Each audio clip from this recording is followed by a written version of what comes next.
Hello my dear student, Assalamu alaikum. Hope you are doing good. I am Dr. Karim Rezwan Hasan, Associate Professor, Department of Anatomy at the Women's Medical College, Dhaka. Today I will start the introductory portion of the nervous system. By this time you already completed the other parts like thorax, abdomen, super extremity, inferior extremity and head neck. Now we will start the brain and eyeball. In the brain and eyeball part, we have to start with the nervous system. Nervous system is one of the most important topic in anatomy and also in the medical science. You already know that nervous system is composed of different kind of organization, and we already know that this nervous system is acting through different type of organs, and most important organ is the brain and the spinal cord. A lot of nerves are present along with these structures. And nervous system is the only system which can regulate all other systems of our body. Now today we will start about the introductory portion of the nervous system, where we will know about the nervous system general organizations and also the basic components. Let's start. So in the first slide you can see the introductory information regarding the nervous system. Nervous system is the most important organization which control and integrate the different body functions and maintain the consistency of internal environment of the body despite of extreme change in the external environment. That means whenever our body is facing different kind of situation within inside and also from the outside, nervous system try to incorporate and integrate all the informations together and do something which is beneficial for our body. It is one of the component of our body which is try to neutralize and regularize all other systems. Now this nervous system is having two main part. One is central nervous system and another one is peripheral nervous system. In the central nervous system, we know the center means which is present centrally and which has a role to regulate all the peripheral components. Now the central nervous system is having brain and the spinal cord. On the other hand, the peripheral nervous system is again divided into two types, somatic nervous system and the autonomic nervous system. From the word somatic, you can understand that it is a type of nervous system which is under somatic control. That means almost on our will or our voluntary control. But the autonomic nervous system is named autonomic just because you can understand that autonomic nervous system is doing something by itself. We do not have any control over it. Now let's see the parts of the central nervous system. We will start with the brain. Now in the brain there are different type of brain vesicles. Brain is a part of the central nervous system which is coming from different sources and different vesicles. So initially there was some brain vesicles. We have named it like forebrain, which is also known as prosencephalon. Under it we can see there is telencephalon and diencephalon. The telencephalon is having cerebral hemisphere and basal nuclei.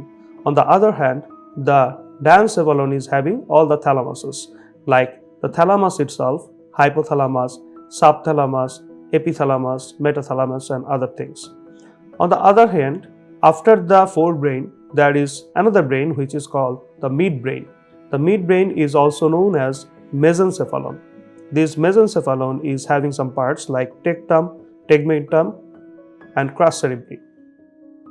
And lastly, the lowermost part of the brain, which is called the hindbrain, is also known as rhombencephalon. This rhombencephalon is again having two parts. One is metencephalon and another one is myelencephalon. In the metencephalon, we know that there is cerebellum and pons are there. And in the myelencephalon, that is medulla oblongata. So all the cerebral hemisphere, it's within component like thalamus, basal nuclei, everything.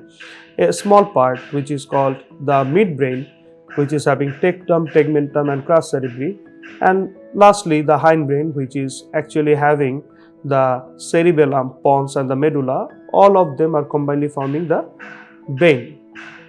Now let's see what about the picture of the brain vesicles. In this diagram we can see that this is the initial part of the brain vesicle, which is having three parts mainly. This is the forebrain vesicle, you can see. This is the midbrain vesicle, and this is the hindbrain vesicle.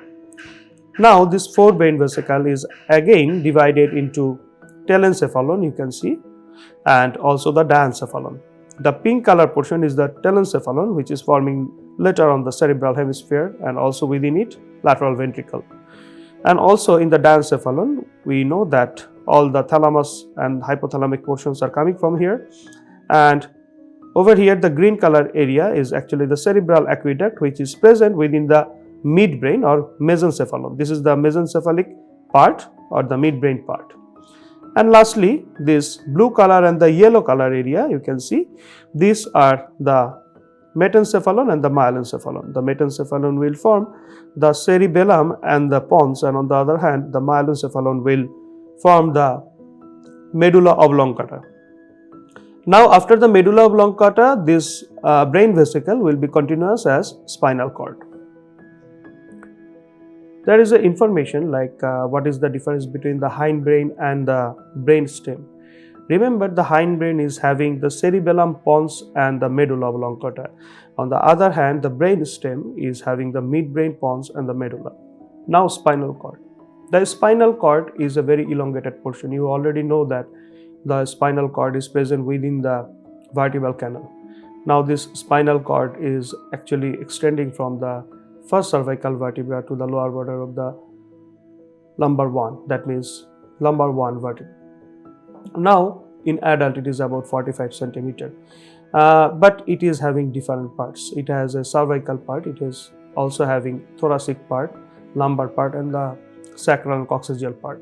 Now let's see that what are the parts of the spinal cord. You can see cervical segments, thoracic segment, lumbar segment, sacral segment and the coccygeal segment. Now let's start the peripheral nervous system. We already know that the peripheral nervous system is having two parts. One is somatic, another one is autonomic. Let's start with the somatic nervous system. In the somatic nervous system, there are basically 12 pairs of cranial nerve and 31 pairs of spinal nerve. The 12 pairs of cranial nerve, you already know the names of the 12 pairs of the cranial nerve.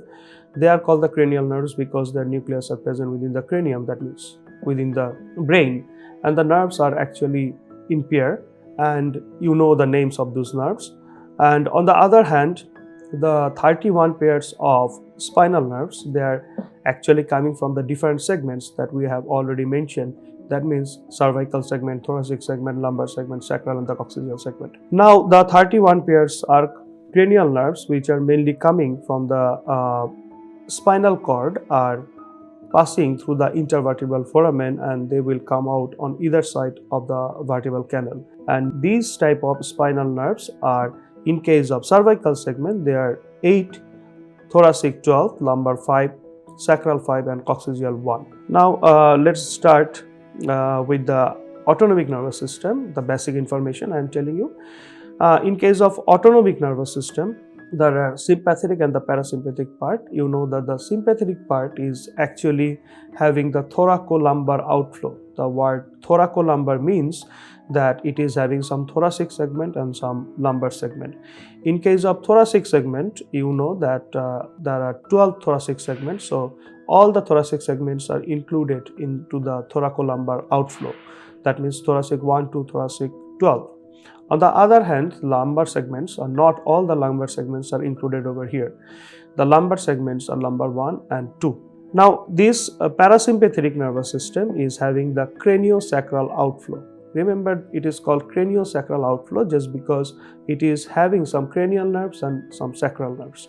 Which cranial nerves are having the parasympathetic function on the parasympathetic role?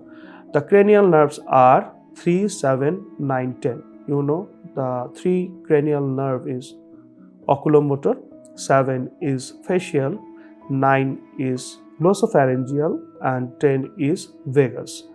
On the other hand, the sacral nerves are mainly the sacral 2, 3, 4, which is also known as the pelvic splanchnic nerve.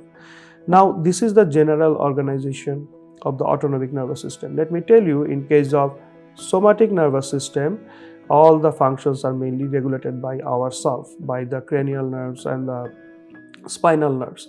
But you can also see that those cranial nerves and the spinal nerves can act as an autonomic function, like particular part of the cranial nerves and the spinal nerves also doing the autonomic function. Now over here you can see some general information of the central nervous system, like it is consists of brain and the spinal cord. It is the center for the correlation and the integration. The central nervous system, that means brain and spinal cord, is covered by the meninges. It is suspended by the cerebrospinal fluid, and it is protected, in case of brain, it is protected by the skull, that is called the cranial cavity. On the other hand, the vertebral column is protecting the spinal cord. Now, the central nervous system is mainly composed of the neuron and the neuroglial cells. You know that neuron is the functional and the structural component of the nervous system.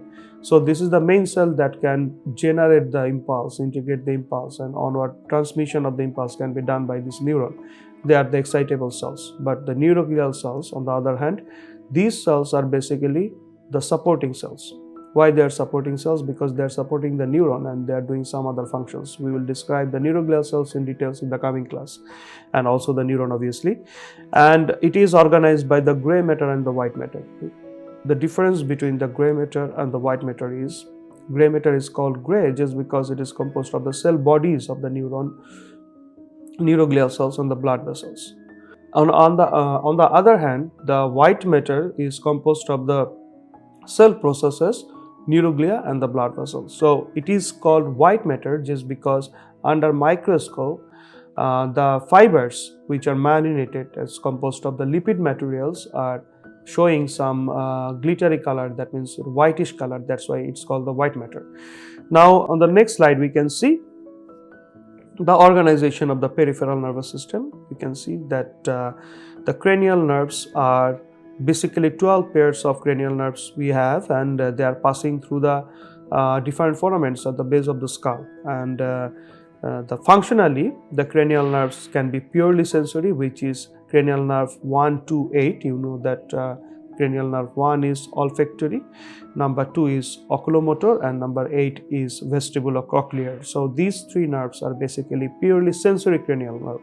On the other hand, purely motor are the 3, 4, 6, 11 and the 12. And the mixed cranial nerves, which can produce or which can act as both sensory and motor, they are cranial nerve 5, 7, 9 and 10. Now in the spinal nerve, we already said that the spinal nerve is mainly coming from the different segments of the spinal cord, and we already know that these are cervical segment, thoracic segment, lumbar segment, sacral segment and the coccygeal segments. Now this spinal nerve is coming from the two part of the central gray portion, gray matter. You know that it is almost A-shaped in case of spinal cord in the thoracic segment, and that is having anterior horn and the posterior horn. From the anterior horn there comes the actually ventral root, and on the other hand the posterior horn it gives the posterior root. This ventral root and the dorsal root, or anterior root and the posterior root, they will fuse to form the spinal nerve. This spinal nerve is actually having both fibers like motor and the sensory, because you know that the ventral root is basically the motor root and the dorsal root or the posterior root is actually the sensory root. So if these two roots fuse together, then obviously the fibers will be both motor fiber and the sensory fiber, and this motor fiber and sensory fiber combine to form the spinal nerve, and which is obviously a mixed nerve. That's what we already discussed earlier. So efferent fiber, motor fiber, which is coming from the ventral root, and the efferent fiber or sensory fiber, which is actually going through the dorsal root, and that's why the spinal nerve is a mixed nerve. Now it is divided into ramus, because after the formation of the spinal nerve it will be divided again into two parts. One is ventral ramus and another one is the dorsal ramus. The ventral ramus is basically going at the ventral aspect of our body, and the dorsal ramus is going to the dorsal aspect of our body. Now this ventral ramus is basically supplying the following areas. You can see skin and the muscles of the anterolateral body wall, skin and muscles of the limbs, and the dorsal and the posterior ramus is giving supply to the skin and the muscles of the back. Now the ventral and the anterior rami will join to form the nerve plexus, and it will obviously form some of the plexuses that you already studied in your different cuts, like the brachial plexus you studied in your superior extremity, the lumbar plexus you have studied in your inferior extremity. So these plexuses are mainly formed by the ventral ramus, because the ventral ramus will form different kind of nerve plexuses in the different places. So in this picture you can see that this is the spinal cord, and this is actually the anterior horn, and this one is the posterior horn. From the anterior horn, here comes the fiber, which is the motor fiber, and from the posterior horn you can see, which is also having a posterior root ganglia or the dorsal root ganglia, which is actually, this horn is connected with the sensory fiber. Now these two fibers, the motor and the sensory fiber, all together fuse to form the spinal nerve. So obviously this spinal nerve is a mixed nerve. Now we will say something about the nuclei and the ganglia. You know that there are two terms which is present in the nervous system, which is called the nuclei and the ganglia. The basic differences between the nuclei and ganglia is, whenever there is a collection of the cell body, that means the cell body of the neuron within the central nervous system, that is called the nuclei. And when the collection of the cell bodies of neurons are present outside the central nervous system, that means in the peripheral nervous system, that is called the ganglia. There are basically three types of ganglia in our body. The first one is the sensory root ganglia or the dorsal root ganglia, which already we have seen in a spinal nerve diagram.